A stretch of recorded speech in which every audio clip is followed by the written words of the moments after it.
Yo, what's going on, E7 fam? Pat here, back to do another Emperor account review video. This one is for the Insight season, where we talk about the insight that went into the season. Starting with the fact that I had to play a couple of games these last few days, and by a couple, I mean a couple hundred. I didn't really play all season. Like, I streamed part of my climb back when this season started, right around when, like, Gala had first come out. And then I didn't really play a whole heck of a lot for the rest of the season. Like, I basically climbed to Emperor, and then only really maintained by playing one game every 3 days, and didn't really climb until this last week, which is kind of rough. Overall, my game count was around 600 or so, and my win rate for the season was like 52 or 53%, which is lower than it traditionally is. It's around 55 to 60 is usually what I would average in the past. I think even last season, I was like around like 53 or 54%. So definitely my worst performing season. If you want to watch some of the VODs, those are up on the YouTube channel under the live tab. You can watch me climb until about 3350. I finished around like 5560 or so is the total points that we ended up with. Yeah, Insight season was a season, and I have to give a shout out to my boy Hezmana for all of his help. If you did watch live on YouTube and Twitch when I was streaming, I kind of got stuck around like 3,300 or so for about 4 hours, and I didn't really move at all. And that was because I just really didn't understand the format, and that's one of those reasons why you don't really wait until the last week to climb if you're trying to climb at all. I remember back in the day watching Dr. Squirrel and him explaining what it takes to get Legend, and he was saying you have to play all season because if you come in at the very end, it was going to be an issue. And that's definitely reflected in my win rate. I 100% agree with that now. So, yeah, I want to give a shout out to Hezmana because he definitely helped. He was like, yo, Sue, I noticed you're struggling. Here's all the homework that you missed over the past couple of months of not playing. Let me show you what drafts are being played right now. And there's 2 to 3 common drafts. There's an Eufine plus Carmen draft that is popularized by KHM. And that was the one he thought would be most effective for my playstyle, the way that I play the game. And it was. I was having some success with it. But it wasn't as much success as I wanted. It wasn't moving as fast as I wanted. So we'll table that. We'll come back to that in a second. He also explained to me the Zio and Rand draft, which is what Cleave players are usually using. And that led to, development of like the Holiday Eufine counter tech, along with a couple of other units that I'll talk about in this video. And then the third most common draft, which I discovered on my own, which is basically people who slam Scarwell first or Last Rider Krau and then try to pivot from there. This is something that Sputnik from my chat was talking about while I was live, that this is what they do. So yeah, these are basically the 3 kinds of drafts that I had seen. He kind of walked me through what he thinks I should do in those scenarios. And I said, thank you. Looked at all the information, played some more games on my own, and then formulated my opinion on how I should approach the last 48 hours of the format. And this is very reminiscent of the video where I was a Faithless Lilica player. If you remember a couple seasons back, I want to say it's almost a year or so at this point, I was a Faithless Lilica aggro / Cleave player. And that's kind of what I became in the last 48 hours for this push. If I was going to just be playing Abyssal Eufine plus Carmen, or like Scarwell plus Pivot, or Zio, I can't Zio Rand Cleave, let's be honest here, right?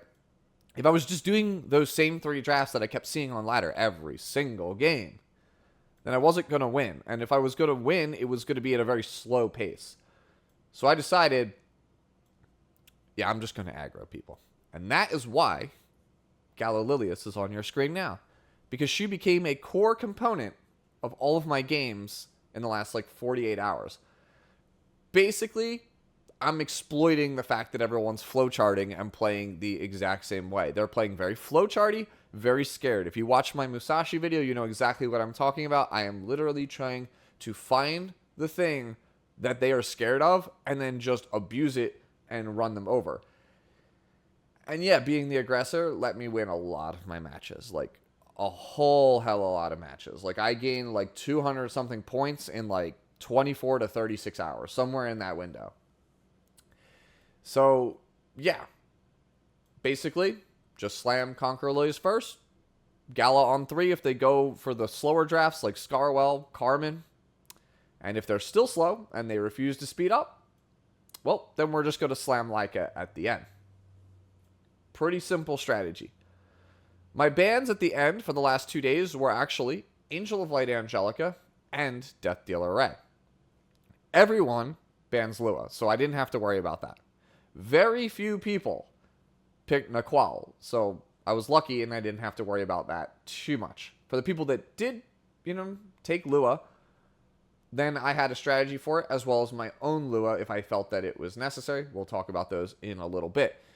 As for why AOL and DDR, well, DDR is just a headache. He's not fun to play against. I do have tech against him. I will show that to you. But people have these really finely tuned Death Dealer Ray comms, right? And they're very hard to beat. AOL, traditionally in the past, has never been an issue for me because I just run them over. I don't really care. I just pick characters with strong S1s like Apocalypse Ravi or Savior Auden. Apocalypse is not really as good this season. And surprisingly, the AOLs on Proof of Valor that are paired with Crimson Armin are like, come on, man. Like, this is the most frustrating thing ever to play against. And I just was like, I don't want to have to deal with this because if I win, it's still like a 10 or 15 minute game, it feels like. It takes forever, right? So that's why I decided to get rid of it. As for Briar, well, 1, I have Briar geared. And then 2, Briar became a very important tool in making sure that I could run over these people in addition to Gala. Like, there's a lot of games where I would play Briar Witch plus Gala and be like, I'm going to just bust down that wall. Like, so pre-banning her, traditionally, my playstyle, not very good for me to have that character live in the pool. If I decide to be the aggressor, though, that's why she comes out. So there you go. That explains and frames kind of where everything has been for this season. That kind of gives you the framework on where we're going. Overall, the Insight season sucks.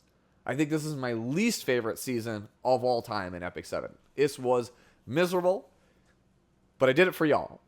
Because I know how much you guys really like these account reviews. And again, I am still somewhat of a semi-competitive person. I want to make sure that I am still near the top level gameplay so that way I can kind of speak on matters to kind of like explain to you, like, this is how I see the season. This is my problems with it. And I'm coming from a place where, like, you can kind of, I guess, the whole joke that everyone says, no frame, no opinion. Like, I want my opinion to feel like it's somewhat valid because of a pretty PNG. You can call that whatever you want, vain. It's a terrible way to look at things, but for some people, they won't respect you if you're not at least a certain level. So that's why I decided to do it, right? But yeah, Insight season, my final insight, it sucks. Again, it's my least favorite season of all time. It's absolutely miserable to play in unless you are the aggressor, I feel like. People really hated Casino as a season. That's the season with the ReZero characters and the Slime characters and BELIAN when those first came out. And Violet was like the best DPS in the format. And Maid was like the best first pick in the format. People really, really hate that season. And honestly, I didn't mind it. But that's largely because, like, I really liked the ReZero characters. And I really liked the Slime characters. Also, praise be to God Queen BELIAN, which is another reason why we did this climb, because we needed that skin. So, let's get into it. You can see, here we go. Here is the Insight Battlefield frame. We will pick that up. I'm sorry, that is the background. Here is the frame. You can see a frame bestowed only to those who have shown remarkable strength in the Insight season. Rewarded to those who finished this season in the Emperor League in the World Arena Insight season. All right, well, I butchered that, but you get it. It's early in the morning. I'm still kind of congested. Give me a break. So there is the splendid Insight frame. And as you can see, here's my glorious profile card, because what better way to celebrate getting a God Queen BELIAN skin than memeing on the art book art with BELIAN and Politis. If you guys don't know, beans are the way, man. Like, I'll probably put beans on the thumbnail, but like, beans are the way. These like stupid beans that they put in the profile card, these things absolutely kill me, bro. So if you like come over here and you go here and you hit this little button, you can see all of the beans, man. Like we got like the Hua Young bean. My personal favorite here, I'll scroll down in a bit, is Ran Bean. Ran Bean is like, this guy is top tier, bro. Look at Ran Bean. So these beans are really funny. I really like them. I didn't really care about them that much until I saw Cecilia Bean, which is on the homepage of Cecilia Bot. Which, by the way, if you're not using Cecilia Bot, excellent resource. Can't recommend that website enough. But yeah, I decided to show my bean support for God Queen BELIAN by going full bean. I think these things are hilarious, and I wish more people use them in their profile cards. So here you go. Here's my like hastily assembled 3-minute masterpiece BELIAN bean to celebrate the BELIAN skin for this season. All right, enough yapping. Sue's yapping, bro. 10 minutes in the video. Haven't even gotten to the units yet. Ugh. Here we go. So here's everybody we used, and I'll talk about if how frequently or infrequently I play them. So Abigail. This is the same Abigail from the start of the season. I don't think I've changed anything. I only drafted her with ML Ken. I think she is pretty bad. Even with the new exclusive equipment, which is the decreased defense, I still don't really like this character that much. If you're an Abigail enjoyer, more power to you. But yeah, I think she's only really good for protecting like Lone Crescent or Ken. That's kind of it. Edward Elric. Still in my injury set build. Didn't switch him. I think Edward's time has kind of come. I think he kind of sucks. I think he's kind of a scam. I lose more games with him than I win. I found from talking to like Lucina and a couple other cleavers that cleavers in general, when they have Ran, they're pretty happy to see you pick Edward because it's kind of like a wasted pick. It very rarely works out in your favor. I'm inclined to agree. Sorry, Full Metal, you definitely need buffs. You kind of suck at this point. Holiday Euphine, pretty much the MVP against Cleave.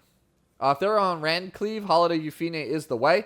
I need more speed. I need to go like 270 in the future. I think 270 would have won me pretty much every game I played her in. The only games where I didn't win is because I was just a little too slow.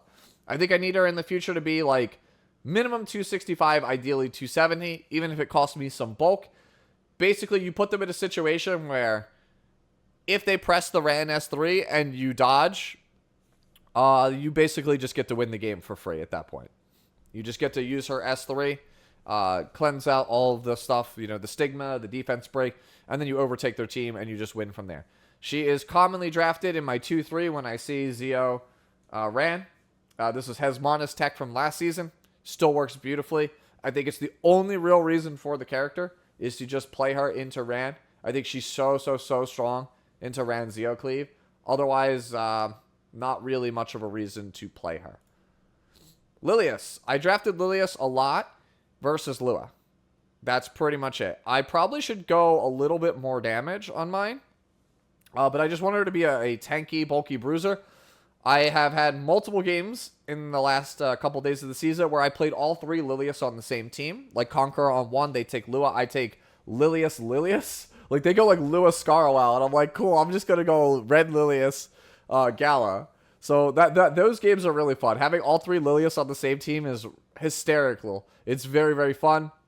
Having Navy Captain Landy on the team with Lilias is very fun. Anybody with a strong S1, even like Cermia, like Lionheart, really good with Lilias as well. Definitely a character I think you need to have, geared because of Lua if you're going to let her out of the cage. But overall, you have to be smart, I think, about how you draft her.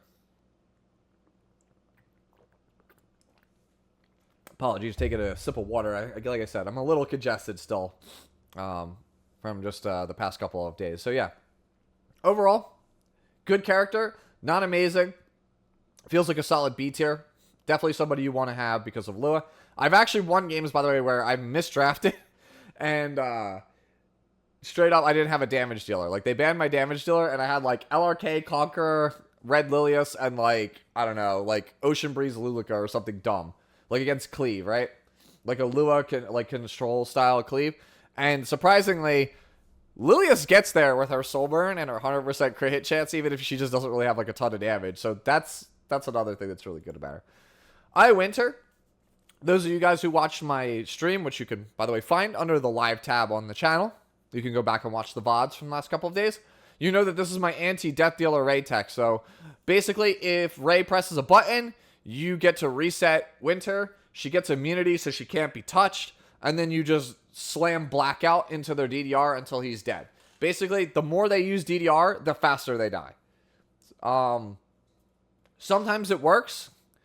Other times it doesn't, because like let's say they have like Lua DDR. They could use Lua to trigger Winter, and then it'll be on cooldown, the reset, and then they just sleep and kill the Winter. So it's not a foolproof plan, but it's still pretty good.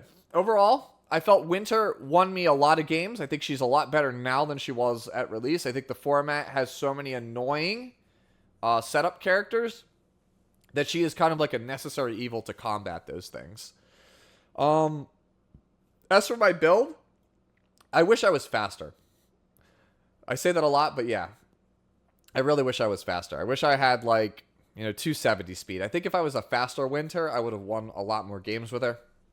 I think even if it comes at the expense of some of the bulk, it's probably worth it. I think going 270 is probably how I'll approach it, especially if I don't pull Sharoon. If I don't pull ML Sharoon, and I have to let DDR back out of the cage, and nothing in the balance adjustment preview on the 18th addresses it, then yeah, I have to speed up Winter. Milim, surprisingly, Milim got drafted like, I want to say like 4 or 5 times this season. Not a ton, but like 4 or 5 times. And I think she won every single game, because surprisingly, there's a subset of players that started to do this like really weird like Landy cleave at the end of the season. Like it wasn't like Architect Leica Landy, but it was like 3rd pick Landy. And I was like, that's so weird to me that you would pick Landy on 3. And yeah, Milim is still the same as she was in previous seasons. Can't burst the Milim, you're gonna die. And as you can see, I definitely got a lot of bulk on my Milim, so she's probably not gonna die.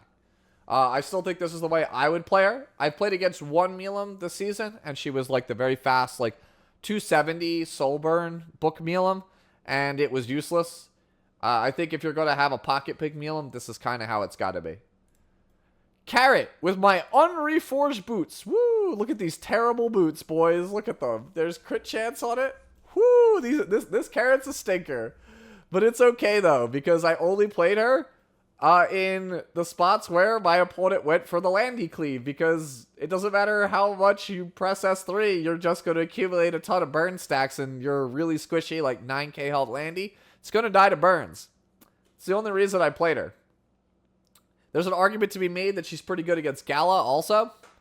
And I did incidentally, as collateral, take out a Landy plus Gala draft together with Carrot. Again, like Milim, like 100% win rate pocket pick, I would say, overall. But yeah, worth having geared. But yeah, this is nothing really that special. Lethe! My favorite unit of 2023. This unit's really fun. A lot harder to use when everyone's playing ML Rat and DDR all the time. But I still think she's good. I know Ace Trainer, when we were doing Sue Talk, said that he felt that Lethe wasn't that good. Well, I still think she's that good. She's number 1 in my heart right now. She's so fun to play. Her and Lionheart, I'll never say no to jamming either of those two ladies. So yeah, really good versus people who take drafts that are like AU Fiend and Landy. They're trying to be very greedy and just take those as their damage dealers. Very good against like ML Ken because she doesn't crit, so you could easily drag him under. I would say the real hard counter to Lethe right now, aside from the obvious ML Rat and DDR, is Shadow Knight Pillis, Big P, as the community calls her right now, because the Call of the Abyss is an extra attack, and that's really, really, really bad. You just lose a lot of value on it, a lot of damage. Carmen also mitigates a lot, especially if you just can't, for whatever reason, land the Frostbite, so she's not as good. But I still won the lion's share of games with her. I really like this character. I wish I had more HP, bro. I really do. My HP, I thought my HP was good, and then I saw like what Hez was cooking with, and I was like, damn, my Lethe ain't shit. Still really, really fun. Luna. I'll be honest with you. I only have this built for ATK.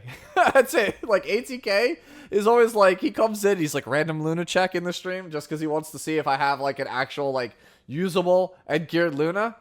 I do. We always keep that girl strapped. She's always got something on her.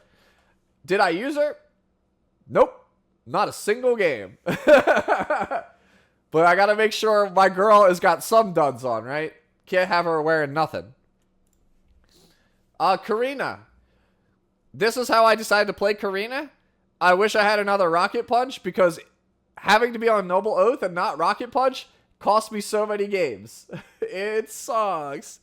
We need Rocket Punch. Please do a rerun or find a way to make Rocket Punch accessible outside of the collab period. I don't care if you have to release a new artifact with different artifact, like, or different name, different artwork, just like we did with Dawn of a New Era being Portrait of the Saviors. Please, Smoggy.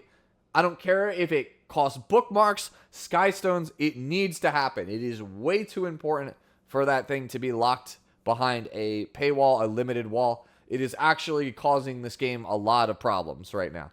Please, you need to release that. Just assume that this is my Karina with Rocket Punch. I would switch between Karina and Shadow Knight on Rocket Punch depending on how I felt that day. At the end, obviously, Shadow Knight ended up being the better one, and that's because of the fact that if I couldn't get Conqueror, my default pivot draft would end up being Last Rider Krau, Big P, but we'll talk more about that in a little bit.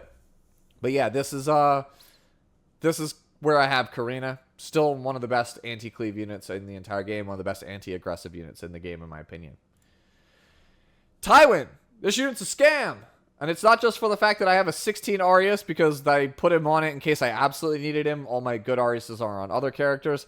And obviously the 78 here is also kind of just a scam of a piece of equipment. But again, I'm pretty strapped in. My gear is trash. Everyone knows this. Like Biako and Hez and everybody were like, yo, man, why is your gear so bad? And I'm like, it's just because it is. That's how it be. Like, I have to get here every season with turbo bad gear for somebody who's been playing as long as I have. Right? All right, so this unit feels like a scam to me because if you can see here, tactical command, immune to debuffs which prevent movement. I was like, aha, this will be my way to defend against DDR. When the ally in the back row has a debuff which prevents movement after being attacked. Wait, what? So you mean to tell me that the guy that defends against stuns and sleeps doesn't prevent stuns and sleeps unless they attack the person in the back? What is this? This is such a scam. So when I found that out on stream, I was like, wait, then why would you ever play this character? Because the smart player just knows, oh yeah, dude, we just ignore the person in the back. We just keep them slept as long as possible. It is such garbage, bro. It is so bad. Yeah, this character, I drafted him like a few times, but once I figured out, nope, it's bad. Byblis, or as my friends and I call her, Bibbles. Bibbles was really good against me. I'm not really sure or familiar enough with how I'm supposed to draft her, though. I drafted her like once, and it kind of worked, but like I didn't feel good about it, so I wasn't confident enough to keep running her in the future. Do I think she's good? I think she's a lot better than people give her credit. I think she's actually really good. I just didn't want to chance the last 48 hours on a character that I was that unfamiliar with, which is why she's just sitting here looking pretty. And that's basically it. Here's my scuffed Lua. Look at her. Isn't she great? No, she's actually pretty bad. If I was going to let Lua out of the cage, you got to have her. There's always the chance that your opponent doesn't take her, and you're like, oh, yeah, he's slow, and I'm in a pretty good position. Let's scare the crap out of him by taking Lua in, like, the 3 to 5 slot. That's pretty much all I used her for. She's still the best unit probably in Epic 7. She's broken. I hate her. Elena. With my my sword that can't be reforged. Right? Because I just don't have the materials you could see. Psh, look at that. 122. Man, what a scam. What a fraud. My content creator, what a fraud. So, Elena, only really used against Rand. You pick like your whatever, your opener. Let's say you go, I don't know, Abyssal. And or even like Last Rider Krau, and then they go Zeo Rand, and it's like, what you gonna do? Well, in that case, I take Euphine, who cuts and wins us the game, or you take Elena, who probably isn't fast enough. Let's be real here. She probably needs to be a little bit faster, but that's the case with all my gear. And you're on Exiv Detective Gadget for the CR push, and the 15 souls, which actually got somebody. They got me with the Ran. My Elena boosted up, and I didn't cut in front of Ludwig, but then he realized he didn't have souls for Ludwig. He was like, wait, what? Like, because he didn't soul burn Ran, right? And he realized he didn't have souls, and he started spamming the Shadow Knight emote, like where it's like, or just the Pillis emote, where it's her like to the head to the side with question marks, because he couldn't figure out how he didn't have souls. It's because of Exiv Gadget. And so he just had to press S3 with no soul burn, and he did like pitiful damage, and I was like, yeah, we win. You got there, Elena. But yeah, aside from that, that's kind of it. She's just there for the Rad Cleave. You're kind of there. I've had people tell me that she's actually really good on like counter Celestine in this format, because every good DPS is AoE, so she'll kind of do a lot of damage mitigation. Like if you have her plus LRK, you're kind of in the money if they're like heavy AoE. I can't verify that, but you know, it is a thing. Here's Alencia. I didn't draft her once all season because ain't nobody play APOC. I played against, I think, 2 APOCs the entire season. That character is dead. And I blame Rat. Rat put her in the ground. I didn't draft Arunka once. This is a really scuffed Arunka. I don't think this has changed at all in like the whole season. This is probably a holdover from last season, and I didn't really use her at all, and I don't think I have her mullet. No, I do have her mullet. Holy crap, I should actually draft this character. Oh, let's learn some more with this character in the preseason. Here we go. Here's my my like hyper gear score Rimuru Tempest. Yeah, you need him because of Gala. Like that's kind of, he's good against Gala, so you have to have him. And I want to make sure that mine kills and does, you know, is hard to kill and does the deeps and all that other stuff. Rimuru has made a resurgence. I would definitely say he is a meta unit now. Not like commonly played, but he is like, he sees some play. Shoutouts to that random guy, by the way, that I played on ladder who has like a 23k Rimuru on Bastion of Hope, and he's like impossible to debuff. That guy's team, he would always go like Christy Rimuru 1-2, and I felt like I could never beat him, bro. I played him like 3 times. Man, that guy is the Rimuru god. I literally could not beat that man. He was so strong. All of his Rimuru drafts were like nigh impenetrable. I was like, dude, how do I beat this guy? He truly is the king of the Rimuru Tempest Federation, bro. He is impossible to stop. Here's my Scuff Zahhak. Yeah, it's just so that way I could bully people with him plus last piece, right? That's it. I think I'm on the resource reduction one. Yeah, I'm on resource reduction in case I need him for Lionheart Cermia. That's it. I'm not on the attack buff one because I'm on Tachi. That's kind of why. Armin, I didn't really use her as much, but there's a couple of games where she won me against anti-Cleave. Look at that 50-50 crit chance, baby.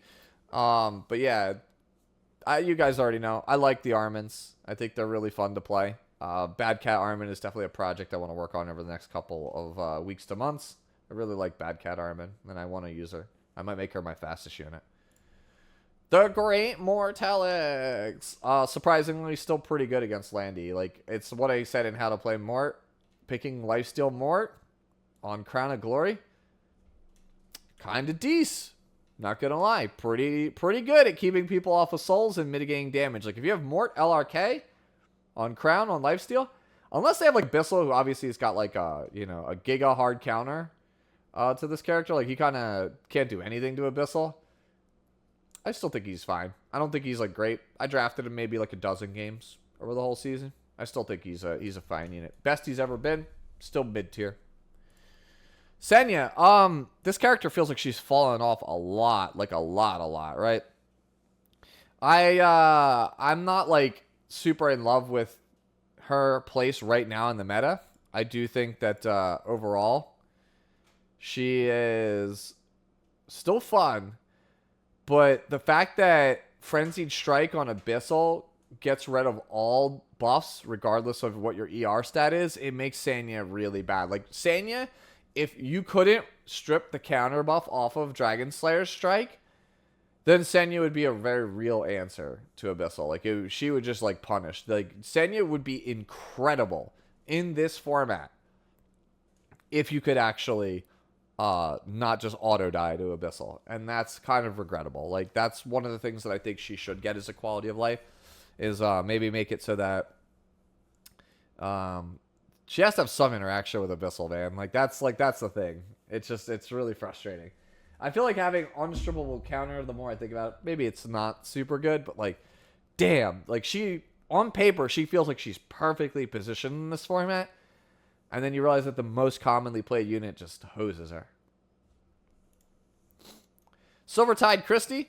I think she's pretty good, actually. I think this unit's really good. The problem is, well, I'm not the best at using her. That's the thing. I would draft her into Cleave, and it just would not work out. I always would protect the wrong unit. I definitely need more practice. Sorry, just taking a sip of water. But yeah, definitely need more practice with this character. I think she's really good. Is she the specialty change that we wanted? No, but she is definitely a serviceable unit.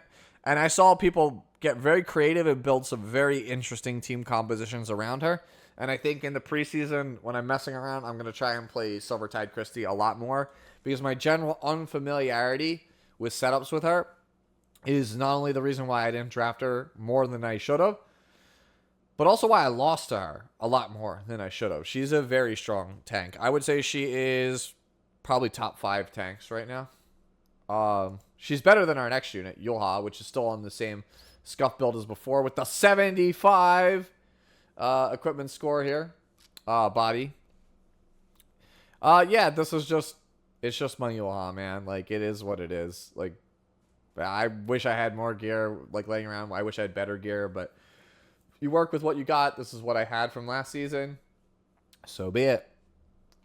Celine, my girl, actually pretty important this season because of the number of non-attack skills between characters like Lua being let out of the cage, and you have like AOL, and a number of incidental characters, like maybe even like Winter, who could accidentally trigger this thing. Death Dealer Ray, obviously, is like the biggest reason. But yeah, this is my Celine. Slower than usual, but you could see bulk is decent, not amazing. My defense is kind of laughably bad. I think I've had tankier Celines in the past. I played like 1200 defense, like 13.5 KHP. But this one's got a decent chunk of damage. Not the best amount of damage, but a decent chunk of damage. Of course, I'm on the highest attack here for this. Maybe I'll go stealth in the future for the mind game if people aren't going to look at like the hourglass in the top left. So that's a possibility, right? That's definitely a thing.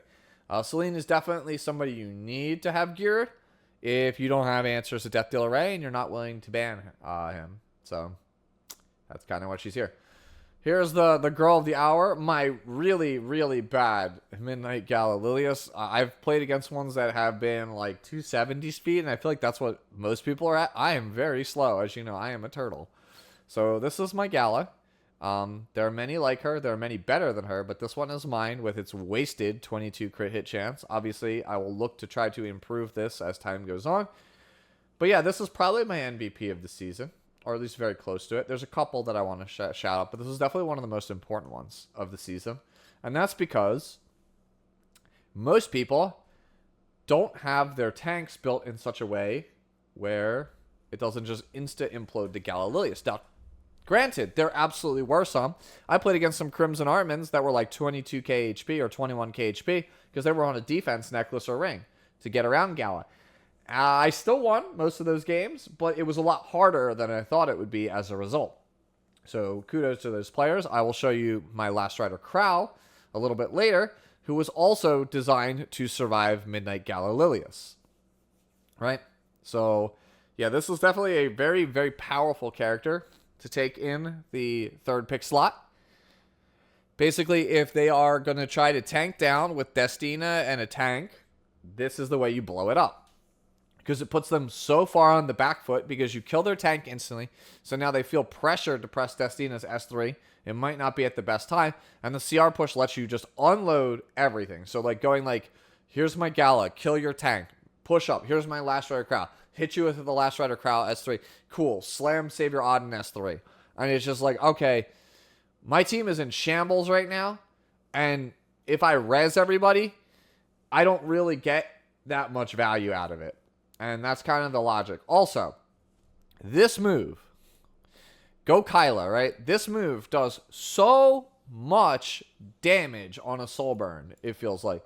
I like literally have one-shot so many things. Like I one-shot a Navy Captain Landy with the soul burn on this thing. I was like, what? Are you made of paper, bro? Like what happened? Like so much damage. Yeah, I'm really impressed with this unit. I understand why people built Rimuru and other things like Bihu just to counter Midnight Gala Lilias. Yeah. She's good. She's like really, really good. Again, one of my MVPs of this whole season. Violet. This is my Violet from last video. With his 80 crit chance. You know, he's missing it from here. And I think there's a swap. It doesn't matter. You just take him because sometimes your opponent just drafts a bunch of blue and you win. I don't think I drafted him. I think I drafted him one game. One game on stream. Just for the lulz. I was like, guys, we're going to play Violet for fun. And we obviously lost. He's not super great. Here's my Landy. With her 50-50 crit chance. Yeah, this is just a high gear score build. And we're just trying to lay into people. Surprisingly, actually won me a lot of games. And I say a lot, but it's probably like 8 or 9. I think I won almost every single game I played Landy, because surprisingly, my opponent was like, why can't I kill this Landy? Why is this Landy way slower and way tankier than I thought it was? Primarily played against Spectre when I need something with reach.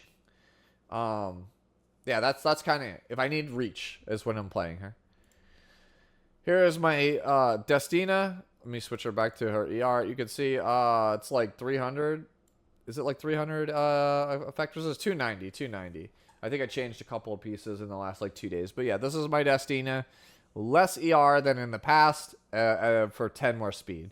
In the past, I think I did 200. Earlier this week, I had 200 with like 340 something ER. And I was still getting got, which is really frustrating, by the way. Like I could have like 305, 310 ER. And I was still getting got by like Death Dealer Rays and like AOLs and stuff. And I'm like, dude, what is the point of effect resistance as a stat? If like I can sink 300 after passive into this thing and still get tagged, it sucks.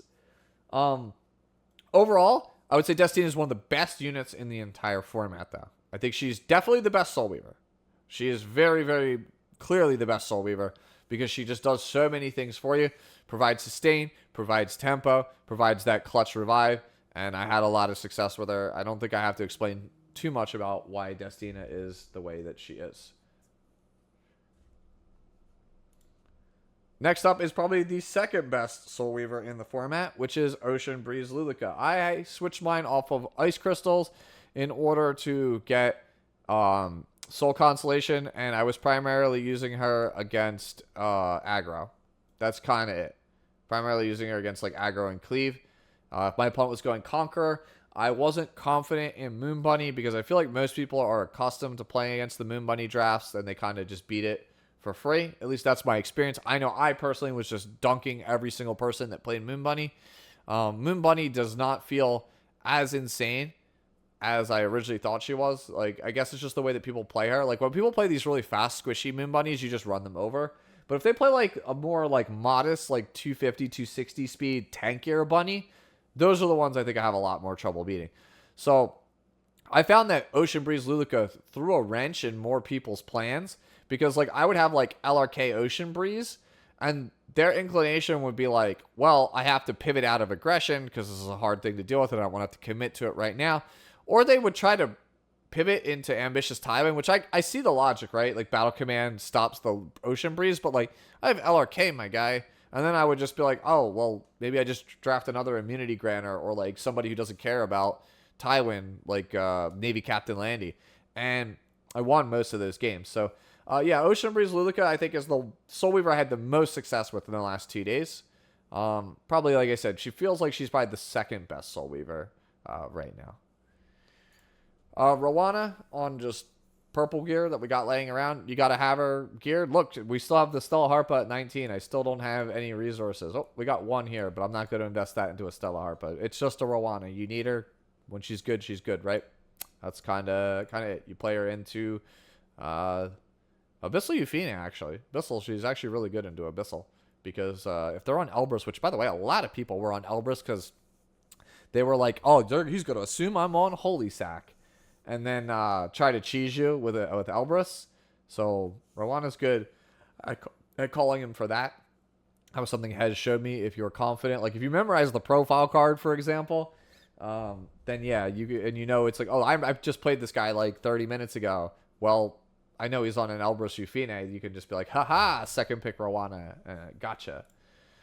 Here is Conqueror Lilias. I switched her back to pretty much her old build.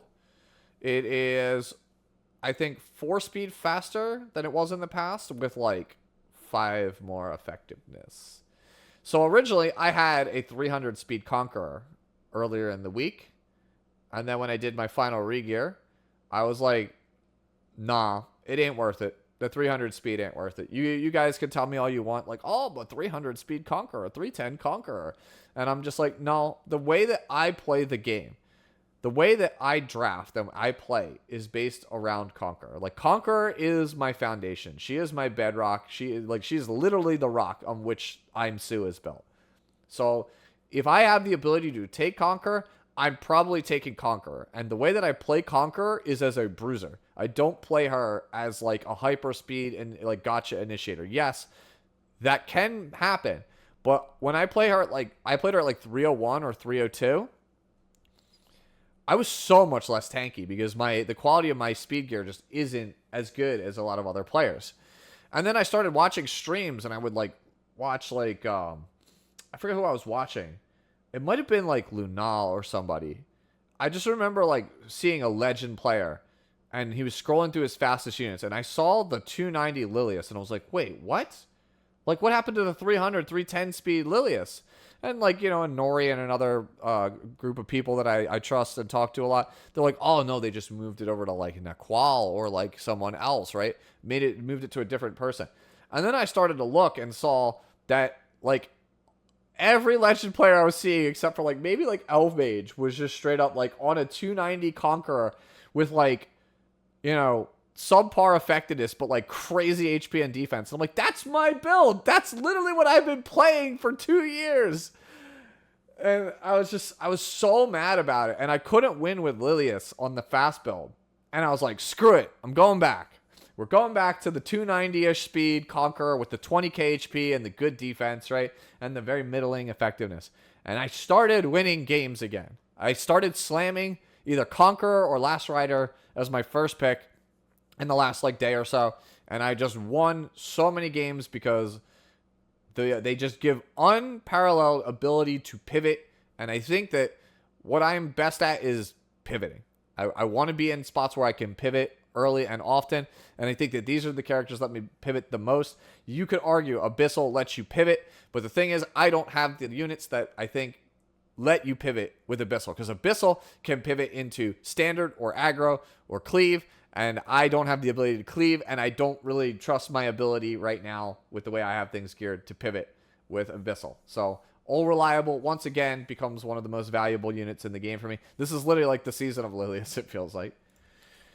Here's my girl. She's not any different than last time. I drafted her. She wins games. She's surprisingly still great in this meta. People are kind of like forgotten about her, but I still play her early and often because Conqueror is still played.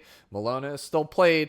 Landy is still played. Abyssal has built-in counter. Like, guys, like, there are so many counter units in the format. Why are we not playing Lionheart more? It's like, it's insane to me how few people were playing Lionheart. People will be like, oh, but Lethe. I'm scared of Lethe. Bro, Rat is everywhere. Ain't no way anyone has confidence in drafting Lethe. Like, I have confidence to draft Lethe, but people are so scared. It feels like they never want to draft Lethe when it's obviously the right choice.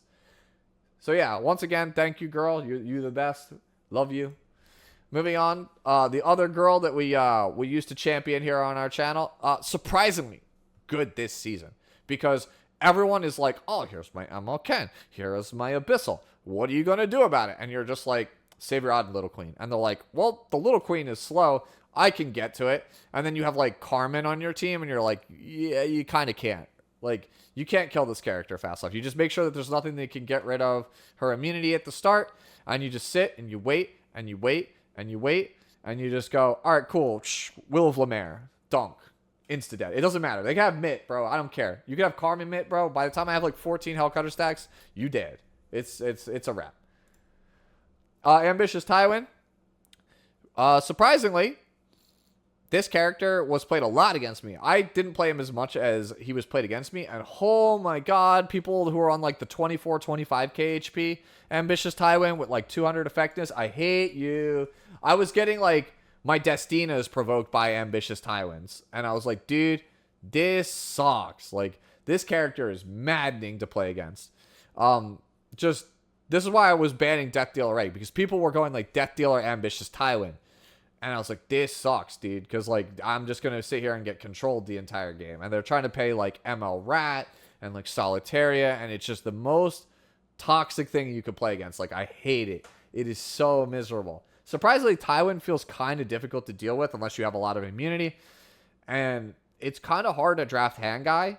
I started to man up and play Hand Guy a lot more. And I was having more success with him. But, like, in your head, you have this, like, mental block, like, there's no way Hand Guy can be good here, especially after, like, how dominant Sharoon was last meta versus him. So Hand Guy felt like he was on a downswing, but, like, there are spots, and, you know, Ambitious Tywin is one of those spots where Hand Guy is kind of clutch. God Queen BELIAN. Yeah, I probably should switch this to immunity. Not being on immunity did cost me 1 or 2 games, but here she is in all her thickness. Yeah. A little bit slower than in the past. Like before, she was on like 170, but I had to give some of my better counter gear to other characters. But yeah, this character really should be on immunity. Honestly, for Rift going forward, I really need to just like start farming immunity because like not having immunity gear actually did cost me. I think my sets that I'm going to be working on in the off season for Rift are going to be speed, destruction, protection, immunity. I think those are probably the 4 that I'm going to be working on the most. Here's my Crimson Armin. This is, she ate all of my Eaton's gear. If you remember the Eaton from last season, this is where all the gear went. I think this is a pretty good Crimson Armin, especially when you consider that the fastest, or I should say slowest damage dealer that I draft is like 168. So it's kind of perfectly tuned. So she will always go last. So that's really, really good. She's pretty much the breakout star in the of this season, thanks to KHM. Just provides the most raw mitigation of any tank right now aside from Eaton. But unlike Eaton, she actually does things on her turns, like her S3, Spirit of the Holy Shield, kind of a busted move, right? It's really, really nuts. Immunity up for the whole team, invincibility. Not much else to say. She doesn't provide a ton of tempo, but having her plus Savior Auden together is actually like, it's pretty sweet, man, because you get to just go back to back and just be like, yeah, everything's got invincibility. It's the best feeling ever. Yeah, mine's not perfect. Honestly, having this be like a defense percentage deck would be probably more ideal to put her at like 22k, so that way she doesn't die to Gala. And that's why I was saying I'll probably focus on protection set, because surprisingly, protection set's pretty good. Like, protection set's even good on like Silvertide Christy is another unit that can really use protection set. There's definitely some other ones out there that you could use. I played against a protection set Specimen Says, I believe, earlier. That guy's build was wild, bro. That was he was on Hostess of the Banquet on protection set with like crazy high ER. Like, that dude was like on some stuff, bro. That guy was next level. Last Rider Krau. I did make one adjustment to him. He was, until the last 24 hours, he looked like this. He was on this one. So he was 31k, and the reason he was on 31k for most of this week is so that way, if he gets punched in the face by Gala, assuming Gala doesn't have Vigor, he actually lives with like 3k HP. And if you have Destina or some other Soulweaver on Guardian Ice Crystals, like, he might survive with like 5 or 6k, and based on the rest of the damage output on their team and the tuning, you might survive and actually get off an S3. But I needed Lethe to actually have more HP instead. So she got my most HP helmet because I lost on a stream match. You might remember I failed to kill a Lionheart Cermia by like 60 HP. And I was like, nope. Lethe gets it. She gets the other thing. But yeah, this is not like the best Last Rider Krau. Like this was like a setup. You can see it's a lot of purple gear. This was a setup to try to get to 31k. I think I'm going to go back down because this build doesn't survive Gala either. So I am definitely going to go back to my old build, which was like 28k HP, like 210 speed, like 15 or 1600 defense. That is where I'm going back to. This is actually like a really bad Last Rider Krau in my opinion. But it's just, this is what I had set up to try to survive Gala.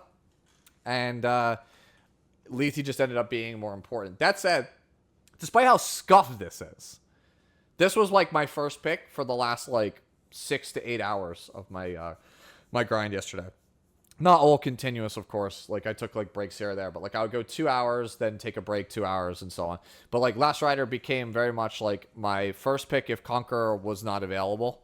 Because a lot of people surprisingly were banning Conqueror on the last day. Like she wasn't banned like at all season. Then the last day everyone was banning Conqueror. So I guess people started to realize what I realized, which is, hey, Conqueror first pick still kind of busted. So yeah, just Last Rider Krau is like the pivot king, just like with Lilias, right? Conqueror.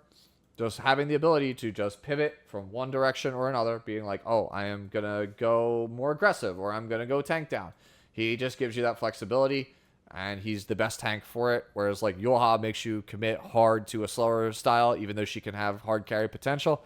Last Rider Krau has been one of the, I would say he's definitely one of the MVPs also this season, just because he's like, I've won so many games off of just Siegfried. And when you have over 30k HP, by the way, that's the one thing I will say as well. When you have over 30 or 31k HP, Siegfried hits like a truck, bro. Like, I might honestly go, like, 185, 190 speed on Krau and just try to get his stats, like, way up, like, his HP up as high as I can. Because, like, man, this character, when he is, when he's got high HP, bro, that thing hits like a truck. So he's definitely been one of those characters where I can carry with just him. Surprisingly. I won a lot of games where he was basically my damage dealer. Navy Captain Landy, as you see, I sped her up. This is actually Evan Dariel's tech from Cars Guild. He was the one that basically put me on to speeding up Navy Captain Landy. You can see my attack is a lot lower than where I normally would like it to be. If I switch to the imprint here, you'll see it's actually up here. It's a little over 3k with the imprint. In the matches where I want the HP imprint, I don't really care usually as much about the attack, because any salvo, it's usually against like Cleave, right? Like any salvo is probably GG. So I don't really care that bad about my damage not being like quite there. But having the Landy cycle much faster makes the threat of the boat that much scarier. And I've gotten like very lucky where I've gotten like, you know, 2 or 3 counters like very early and gotten like a boat on like Frenzy 2, like, and just wrapped it up, just like you've seen on, you know, the this Landy is not okay video that I did. So yeah. And then she's on immunity because I don't actually have Unity gear that lets me be this fast. So if I could have had Unity, I would. And people always say, oh, but Unity is... There was a noticeable difference between the Landy with Unity and without Unity. And I think I rather would have the Unity one. I think I would have won way more games if I was on the Unity Landy. I just can't have it be this fast. Maybe we go Unity on Rift. That's probably copium. Let's not do that. Unbound Knight Arwell. Still one of the better tanks in the game. She's still very good. Honestly, I told you she's one of the pillars of those 3 styles. You either go ae Carmen or like ae tank, or you go first pick LRK Arwell because you can pivot. And Scarwell gives you the most flexibility. Like when you pick Scarwell, you are kind of locked into standard.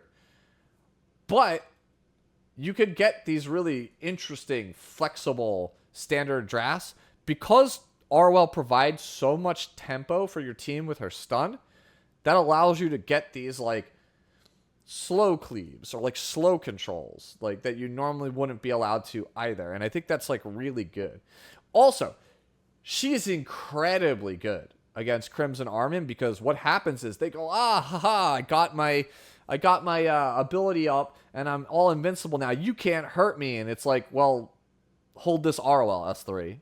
and then we all like dogpile onto whatever DPS you just ripped out of invincibility. So that's also like really, really important.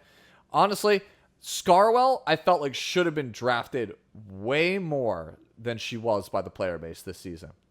Not to say that she isn't, because like going into the last like month or so, looking at the stats when I made like how to play Arwell and how to play Auden and how to play Euphine and everything, when I was looking at all that stuff, right? Arwell was still like a top 5 played unit, but like, bro, she was like a ghost. Like no one was drafting this character this week. It was insane to me. I felt like I was the only one drafting Arwell, and I was like, do people not realize like this character just busts through Crimson Armin like so easily? And I picked up so many games as a result. It was kind of wild to watch people see me first pick Scarwell and then take Abyssal Carmen. I was like, okay, bet. And then once I find out like the Euphine is on Elbrus, I'm like, cool, just rip you out of invincibility and then just dunk you with Auden. Yeah. Here's my other girl. I'm kind of slow, but hey, she gets the job done. I won a lot of games with her, especially last day. She was another person where I was like, you don't know how fast my LPK is. Like, they don't know it's 280. They think it's like 300, right? So they're just like, oh, crap, it's scary. It's a fast girl. She's going to kill me. And so they either ban her or they're just like, nah, he ain't got it. And then they realize that I'm not as fast, but they're like, wait, he still took turn 1 despite being slower. He probably has like nuclear damage. Sputnik, I played against him on stream. Another regular of the channel. Again, I'll say it here for those of you guys who didn't watch the VOD, man. Neo Phantom Sword. When she gets a kill, so you go S3 into... You go Bankai, S2 Phantom Strike, get the stealth and the barrier, kill their Auden. And then he was like, well, I got Dark Corvus. He doesn't have enough damage to kill me from there. No. Neo Phantom Sword, as you see there on the bottom, when attacking the target as a hero, ignores damage sharing effects and increases damage dealt proportional to the target's max health. So you could just go Bankai, Phantom Strike, kill a guy, and then when Corinne comes back around, hopefully you have 10 souls, and you just go Soul Burn, Vacuum Strike, and then the Neo Phantom Sword is just like, GG, you die. So, yeah, last piece is really, really good. I like her a lot. She's very fun. One, you could actually use her. Speaking of fun units, this is a character I drafted a lot. This is the same Auden from How to Play Savior Auden. Hey, high gear score surprisingly makes it so that your DPS are good. Probably my most drafted DPS, I would say, the whole season. She's just rock solid in a lot of spots. She's good against Abyssal, has skin in the game against Ken, skin in the game against Malona. Okay, if you're lucky, you're okay against Landy, right? Like, okay, not like the best. Like, if they salvo, you're getting a lot of free CR, so that's kind of all right. And then good against ML Rat, which is obnoxious to play against. So, yeah. It's odd, guys. I don't think I have to say too much more. You guys already know. You already have her. You already play her. Spirit Eye, I didn't really draft my Spirit Eye like that much. I did draft her against a couple of Cleaves where they had like a Euphine as the anchor, and I was like, yeah, I don't think they can actually kill my Celine off rip, and I'll just let her stabilize. And like I remember very vividly, I had like a 10+ minute game where my opponent just wouldn't yield, and I'm like, dude, you literally can't beat Celine, and we just played the game all the way to like Frenzy 7 or Frenzy 8 to its natural conclusion, and Celine just won me that game. So it's still worth having. Geared, wish I had more Storm Swords, but here we are.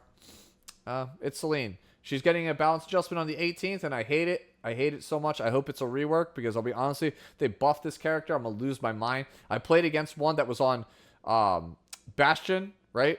Like the ER Bastion, and they were behind Christy, and it was the most maddening thing I had ever played against. So I was like, dude, how do you kill this thing? You can't debuff it, and he also had his Christy was on the one that gives the barrier at the end of every turn, Rise of a Monarch, and I was like, dude, I literally can never get to the Spirit Eye Celine. It's impossible. I can't get to it with Solitaria. I can't get to it with Senya. I can't get to it with Karina. It was Shadow Knight. It was awful. I like slow died against that guy every time I played him. Here's AOL. Same as last season. She should be faster than this. If you want to play AOL, you got to play faster than this. Mine is really scuffed because I don't like playing AOL, but I have to have it geared because there are some drafts, specifically more Cleave-oriented drafts, where just having the S2 from AOL from like versus AoE can win me the game. That's why I have her here. That's why I have her geared, but I don't play AOL. That's why mine is kind of very whatever. High effectiveness, as you can see. Good bulk. But, like, my ER and speed are very lacking. Sage Ball, it's just still good against Cleave. Not the best. He's worse this season, I feel like, than ever before versus Cleave. But he's still one of those characters where I'm like, yeah, you got to have him. Some leftover purple gear. I moved around a lot of his stuff to other spots. I just, my goal when I built him was basically just have over 150 effectiveness, have over 250 speed, and over 18k HP. And the rest does not matter to me. So that's kind of it. Hey, look, Cancer. It's the Cancerous character. Woo! This character is broken. So yeah, here's my Solitaria. Less bulk than in the past. Same speed. And this is slow. Honestly, 267 is very slow for a Solitaria. Honestly, you want to be like in the 270s. I am, again, as I'll say for like the X time, a turtle. But I wanted to have a little bit of ER, which surprisingly actually worked out kind of good. Is it something I would advocate for going forward? Probably not, but it was decent. I definitely resisted some things that I shouldn't have, and I was like, yeah, I guess that like ADER really did actually help against certain things. So that's something. But overall, I don't think 80 really protects against anything major. And honestly, the boots that I have on her, I like loathe to click it because I know it's like a really insane piece that could be used on a tank or a Soulweaver. Like, here you go. Probably should not be on Solitaria. This should probably be on a Soulweaver or like Death Dealer or something. So yeah, that is something to think about for the future. But again, we hastily kind of had to cobble together some stuff. I still have a lot of purple pieces. The more I look through these account reviews, I'm like, dude, my New Year's resolution should be to make it to the end of the year with Epic 7 and just try to not have purple pieces on my stuff. Sylvan Sage Vivian. People were like, you don't need this character geared. Why would you have this character geared? And then like I run into Spectre and then they're like, wait, he has Sylvan Sage Vivian actually geared. And then you body the Spectre and they're like, wow, I forgot that character was a thing. Just like with Landy, that's what Vivian's here for. Still the most aesthetically pleasing looking unit in the game. Infinite Horizon Acades. I actually like using her versus very aggressive team comps, like especially if they're on like Death Deal Array. I know I started banning it at the end, but like I really like playing Infinite Horizon when my opponent is just like, I have a team comp that's going to overload you with debuffs. Like Tywin, for example, like Ambitious Tywin, right? I like playing her into that. Like where I need a character that can just cycle through a lot with her CR push, and then just, that clutch S3 to win it out. I think this is a character that's worth your time. If you were on the fence about this character, I think this character is worth your time. I think she is a very good Soulweaver. I'm a bit higher on her than some others, like Moon Bunny, which we'll talk about in a second. I'm not super high on that. Here's my Maid Chloe, my jank Maid Chloe. So you might be thinking, why only 180 ER? Remember that we get 20 from Mage Cheer. So she's actually 200, and then we get 20 from Shamandra's staff. So she's actually 220, which is kind of low in the land of Maid.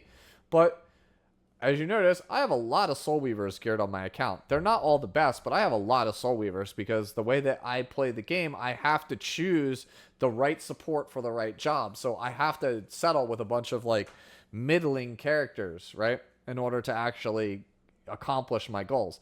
Is it the best way to play the game? Probably not. But overall, yeah, that's kind of why it is the way it is. It's a standard Maid, 210, okay bulk, okay ER, right? It's usable. I only would take Maid when my opponent took Destina, and I wanted to just basically be like, I am more confident in my standard draft than you, so I will take the other accompanying Reviver. Here is my Moon Bunny.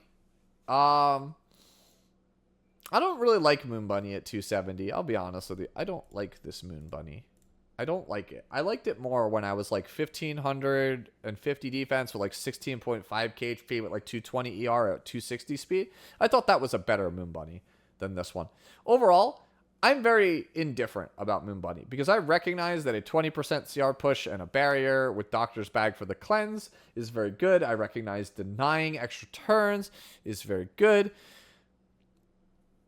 But good players don't really activate it and they just focus her, and she doesn't really provide a lot outside of like maybe the clutch sleep once in a while, right? That's kind of it. She's kind of like a sleep machine, like a CR push and a sleep machine.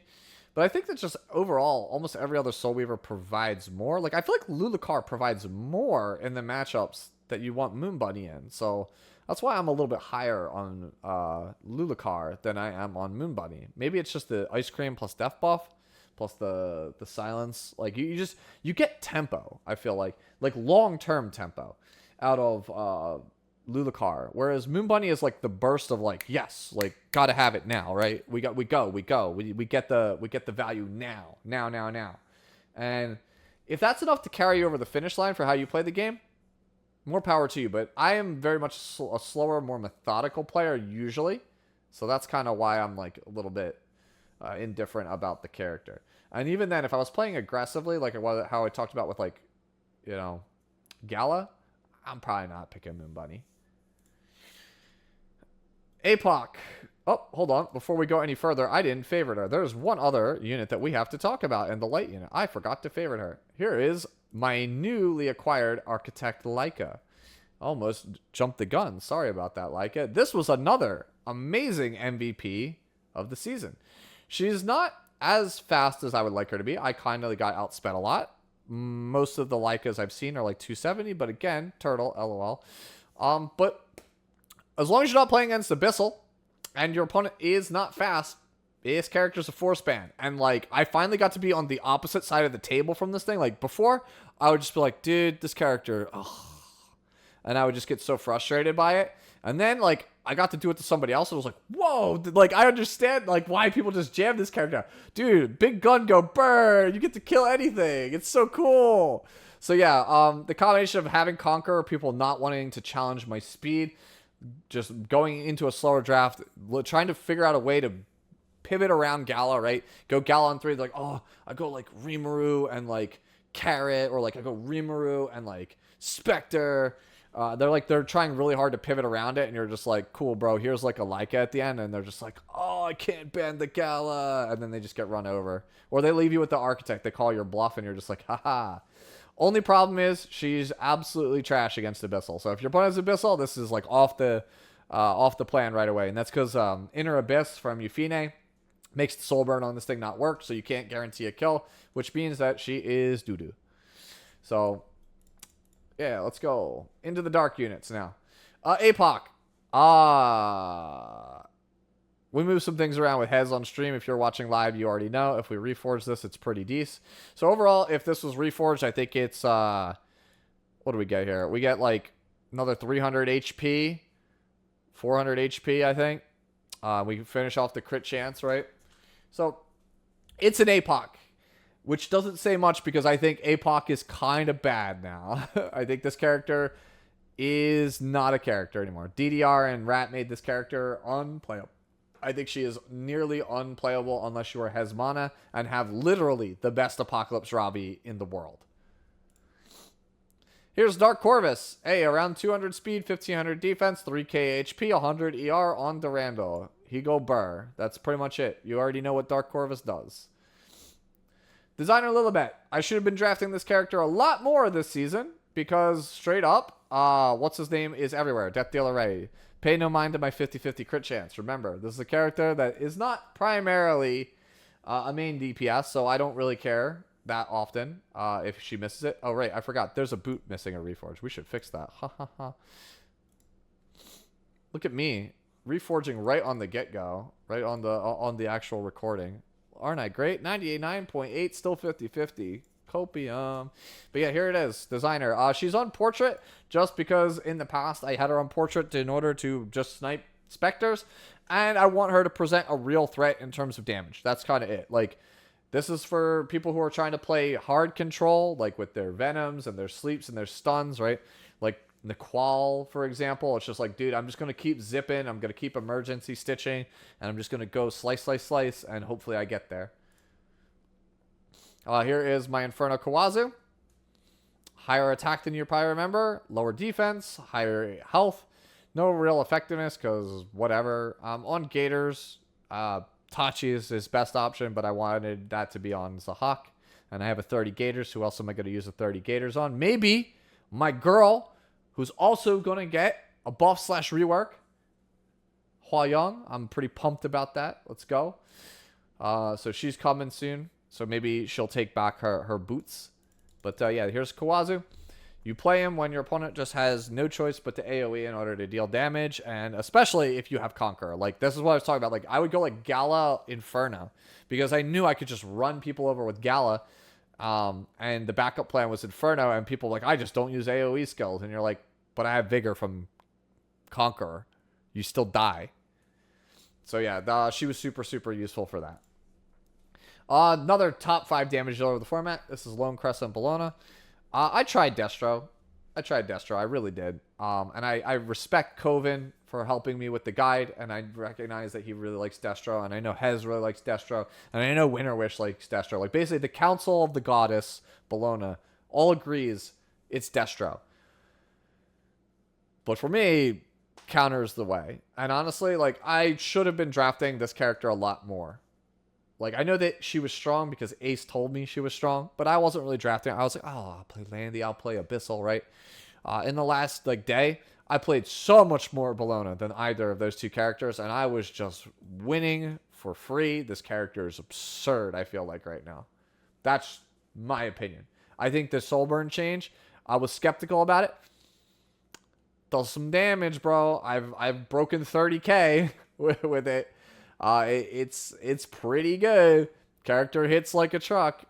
Just overall, sometimes, like, if your opponent high rolls, like with Navy Captain Landy, you're just like, dude, my Bologna is gonna high roll just as hard. And sometimes you just win off of the fact that you just get like 3 S2 procs like in very short succession because your opponent just can't stop AoEing, and you're like, yeah, I guess I win these games.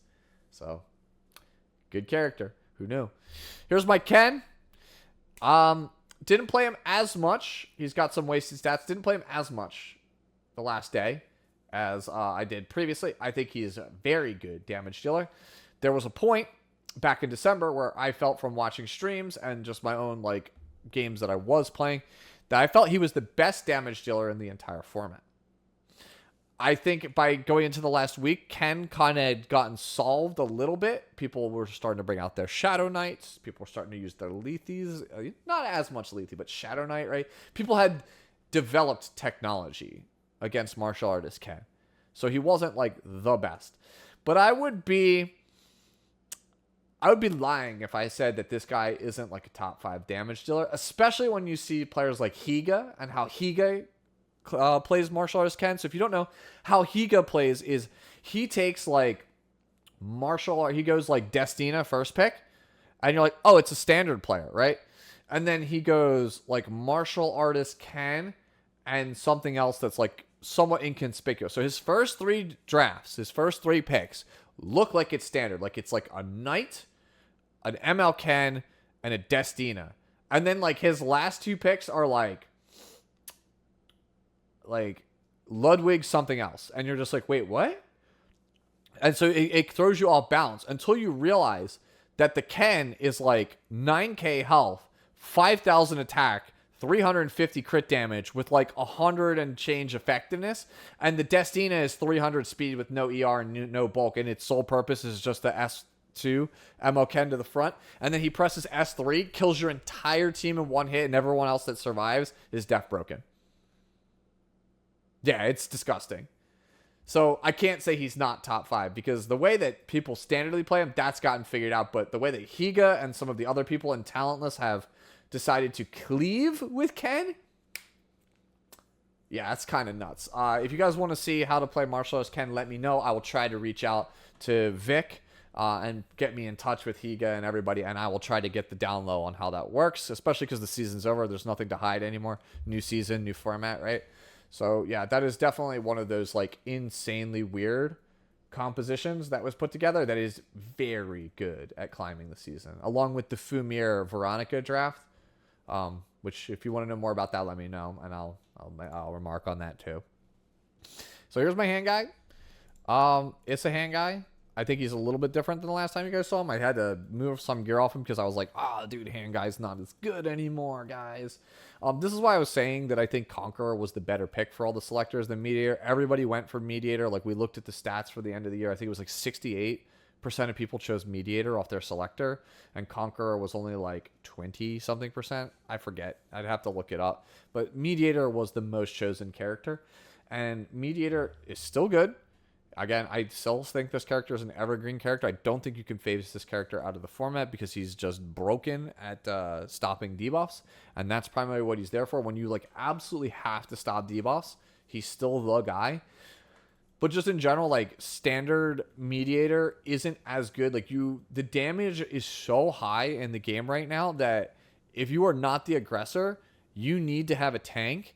And if you are not the person, like if you take Hangai and like maybe like Luluca or something, that is not enough damage mitigation. You will still get run over. So that is kind of the problem with Mediator right now, is that he's actually not a tank. If he could hold Arius, he would still be broken, but he can't. So that's kind of like, we finally see like a crack in his armor, is that essentially like he's just not a mitigation character, and you only really get 2 slots to draft support / mitigation, and if one of them is like Moon Bunny or Conqueror, and you go Mediator, like that's kind of hard to just like carry from just the sheer amount of damage that DPS put out now. Like, I know people will say like, oh, but this is one of the slowest formats ever, but like aside from like Carmen is like too much mitigation, and every other tank is like not enough mitigation. Maybe LRK is like the right amount right now, it feels like, because of how much AoE is in the format. Like, get everybody to the same level of damage reduction as like LRK provides with his barriers versus AoE. If we can do that, I think we're in a better spot. Like, I think damage is surprisingly too high right now. And tankiness, I know I'm going to get roasted for saying this. I think tanks in general are not tanky enough, except for Carmen. Carmen is a bridge too far. Like, we need like a 3 to 5% increase, I feel like, in mitigation. Not a lot, just a little. Hey, look, it is Urban Shadow Shu. This character is actually, like, if you thought that Blue Rat was the most infuriating character in the game, have you played against Dark Rat? Because Dark Rat is mega busted. This character is so dumb, dude. This character is really, really dumb. My HP is a lot lower than it used to be. I used to be like 1150 defense with like 26k HP, but I moved more of my HP gear to other places. So my rat, not exactly the tankiest. I had to also did it because I wanted to speed her up. I really wanted her to be around 250 or higher speed. I've seen rats that are like 270. I think that the faster you can get your rat, the better. If it comes at the expense of some HP, so be it. The fact that her S3 here, Operation Cream Pastry, is just basically a 2-tap on almost everything, which, by the way, shout-outs to +4 on my Mullagoras here. Look at all these missing Mullas that I don't have. Like, I'm definitely Mulla broke, in case you're wondering. 7. So, not a lot. Definitely need to finish her. Yeah, Cream Pastry, just ridiculous move, because if you hit somebody with it once, the second time you hit them, they are almost assuredly dead. And then just obviously the bzzz debuff, just injuring everything is obnoxious. Cream Pastry also gives speed buff to your entire team, which means you are just cycling like a madman, which is, holy crap, it's so infuriating to play against this character, but she's just really good. She actually has a lot of insane matchups. Obviously, great against Hellscaling Bruisers, great against tanks, pretty good against Destina, because you can still 2-tap Destina.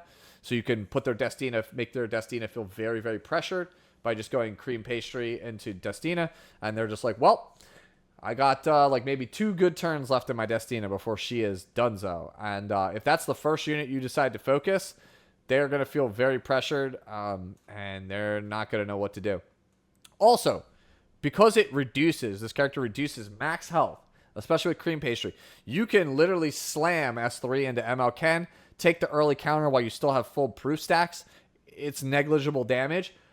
But the injury you put on ML Ken, and you could do this to Bologna also, ML Bologna, the injury you put on those characters makes it so that their Sigurd Scythe range is so tiny, right? Like, if you get their max HP down to like 12k or 10k, the Sigurd Scythe doesn't proc until under 5k, which means that if they are in Sigurd Scythe range, like, anything kills them. Like, you can literally love tap them, they die, which massively hampers Ken's damage, and it doesn't totally hamper Malona, but it definitely makes it so she doesn't just like cleave through your entire team like a monster. So that is something to keep in mind. Do keep that in mind. It's really, really important that you know that if you decide to play this character.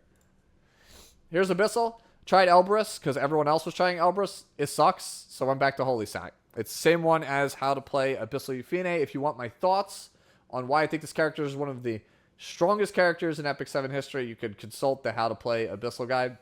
I'm not going to say too much else about her. She is the character of the format. She defined the entire format. Everything revolved around the format. She is not one of my MVPs because I had very 50-50 success rate with her, because since she is the poster child of the format, everyone knows how to fight her. Everyone knows exactly what they're doing at top rating. So picking her first feels kind of like a scam. I remember Elmage very clearly saying he doesn't like picking Abyssal because of the RNG factor of it. That's not to say the character isn't strong, but everybody is literally first picking it. And at least maybe I'm giving more credit to the player base than, or I'm giving a lot of credit to the player base here, but I feel like everyone has, like I said, they figured it out and they are smart enough to actually play around the character. Like, right? That is basically what I'm trying to say. Like, I trust that the player base as a whole is smart enough to solve this character, and I feel like they have solved this character, which is why I don't think this character is a good first pick anymore. Again, my opinions. Fallen Cecilia, only here for anti-cleave. Again, also over 31k, so she can't get busted by Gala if they decide to do that. Doesn't happen all that often at all, but yeah.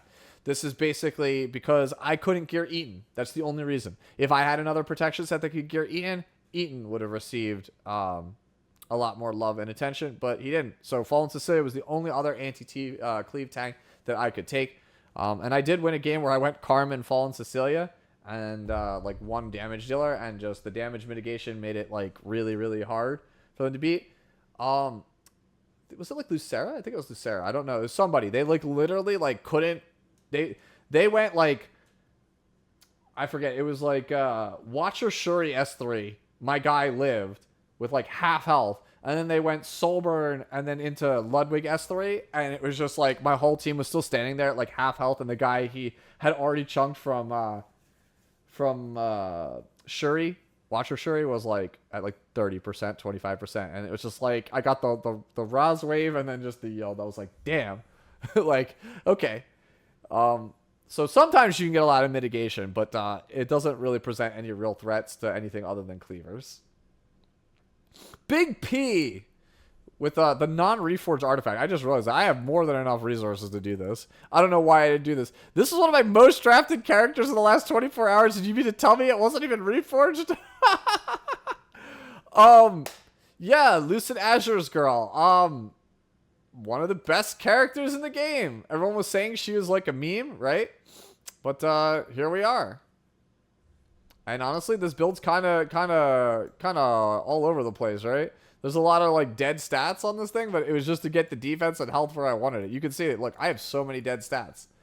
Doesn't matter, bro. Just get the defense over 2,600 and go for it.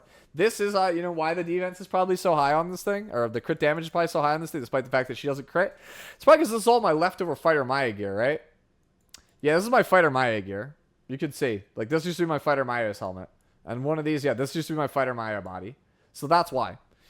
So that's, if you're wondering why there's crit hit damage on here, yeah. Overall, Rocket Punch on this thing is the real deal. The fact that she has bonus accuracy and the strip means that you have the ability to have skin in the game against Savior Auden. You have skin in the game against Landy. You have skin in the game against Martial Artist Ken. You have skin in the game against Gala also. Because you can just with Rocket Punch do so much damage to them, and you're not critting, which is really good. Like right now, being a defensive scaling hero that doesn't rely on landing critical strikes is probably the most efficient form of damage, because it gets around a lot of the things that people, the characters have built-in ways to prevent.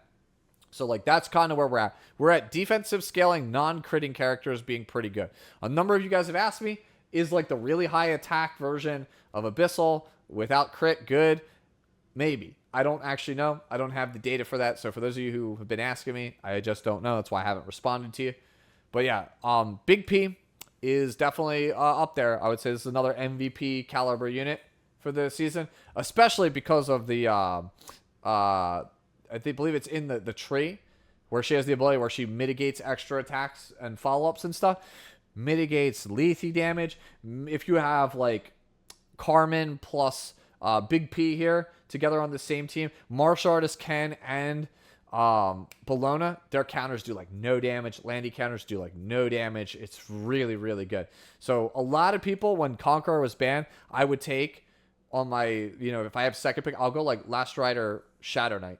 And surprisingly, unless they decide to cleave me, right, that restricts a lot of their offensive options. And so that's how I was strangleholding people, was going Conqueror or LRK into Big P. Like, that's kind of how I was just strangleholding them.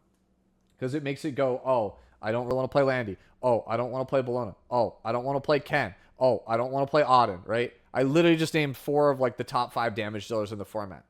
And she's still decent even against Euphine. So it's just like, okay. Like, I've had people go, oh, I go Trauma. Like, I go Frenzy Strike, I get Trauma. And you get the lucky counter attack, and you're just like, cool, I provoke you. Because you have no defense because of Trauma, boom, just rip through you. She's like the anti-character, right? Like, if you are looking for a character that beats the popular damage dealers right now, it's Shadow Knight. Shadow Knight's that character. Faith scaling unit. Obviously, as you can tell by purple gear, I don't have enough faith in him. He is kind of bad, and I haven't really played him like at all this season. As you can see, I don't even have 100% crit chance. I like don't play Ryla. I like never play this character anymore. He is just here in case like for some reason I need it, right? That's kind of it. He's not really picked at all. Again, as evidenced by the 94% crit rate, right? So really bad. If I had max crit rate, he probably would be 100%. I think I'm just accounting for if I ever pull dupes of him. That's kind of it. Briar Witch. So missing a bunch of crit chance here on the necklace, and obviously the body, but that doesn't really matter. I had her pre-banned for most of the season, which is why I didn't put a priority on her reforges. I let her out of the cage in the last day, even though she only had 93 crit chance, because I just wanted to have a little bit of effectiveness and just, you know, throw. This is a pretty scuffed Briar Witch, if we're being real here. It's like 85 or 90% effectiveness, and then obviously you're gonna have 100% crit on reforge. That's kind of all we're here for. We're just here to throw the S3, get the strips and the defense breaks, and then prevent people from reviving. She can get some defense breaks, do some okay damage. I'm okay with it. Yeah, again, this is scuffed, as you can tell. We're missing some very serious reforges, and also this is a mod that can be improved. But yeah, shoot for that. 3,500 plus attack, 250 crit damage, 100% crit chance, 220 speed. At least try to get as close to 100 effectiveness as you can. Your best guiding light for the bonus attack. And is there anything else? Oh yeah, immunity set, because she needs it. Pirate Captain Flan. Again, another character I didn't really play. She's got missing a bunch of reforges. So yeah, that's kind of it. I played her like once or twice. She's not really like super good. See my other videos for better versions of Pirate Captain Flam. I just didn't think she was as important this season. You'll notice, as always, with a lot of my videos, I'd rather have something on the character and pick a scuffed one if I think it's the right tool for the job than to have a perfect one. Yeah, I definitely need to probably rebuild a Wyvern team, get some more Reforged mats. This one is one of those ones that I built, Archdemon Shadow. Assuming it would be better than it actually was. I think that in theory this character is insane versus so many meta units. She's pretty good against Ken, because like if you don't crit with her, right? Obviously mine's on crit, but you also have like Abyssal and maybe Captain Landy. Like a lot of the damage there's not everyone. Auden, if you get the seal on her, this character does some work, right? There's definitely something here with this character. I do think that she has a lot going on for her. If you could seal like maybe like Shadow Shoe, for example. There's just a lot of things in my head where I was like, maybe Archdemon really is good. And then you remember that like LRK, Crimson Armin, and like Tywin are common. They use tanks, and 2 of those have immunity, and 1 has like battle command. So it's like, yeah, it's harder to use this than I thought it was. So she's, I think, on the rise. I think we're in a spot where she might be good if she gets if somebody can figure out the right way to play her, the right way to support her, and a couple of things shift. I think we might have something with Archdemon. Spectre. Still my same Spectre from other videos. Nothing has really changed on this thing. I will say I did draft her a bit more this season than I did last. Surprisingly, again, when you're being the aggressor, even against like Cleave, like last pick Stene, if you're confident in your bulk already, a lot of people still respect that. I'm not like somebody who picks Stene in the top 3 like Valky does. I'm somebody who picks Stene in the bottom 3 of a draft. That's kind of where I always pick her. Zio, scuffed ring, but here he is. He's my full damage Zio. I like him a lot. He has carried me through very many games last season. He carried me through very many games this season. Lil bro is the real deal. Not going to say too much more about him. I've said a lot about him in other videos. You can watch How to Play Zio if you want to learn how to play him. Death Dealer Ray is the character we're going to close it out. Another character of the season. I played him pretty much whenever he was available. He's good. He's obnoxiously good. Like, really, really unfun to play against. Fun, kind of, to use. He was way more fun previously when he was focus-based. And honestly, I wish they would revert back to that, because this character is actually, as his zodiac sign suggests here in the top left, Cancer. He's really... He has sucked a lot of the fun out of the game when you are against him. Like, playing against him is far worse than playing against Cleave. Because, like, I've lamented about how, like, I just don't think games should end instantaneously with Cleave. It's far worse when control is good. Like, when control is good, bro, you die a slow death over 7 minutes, and it sucks. It feels so bad.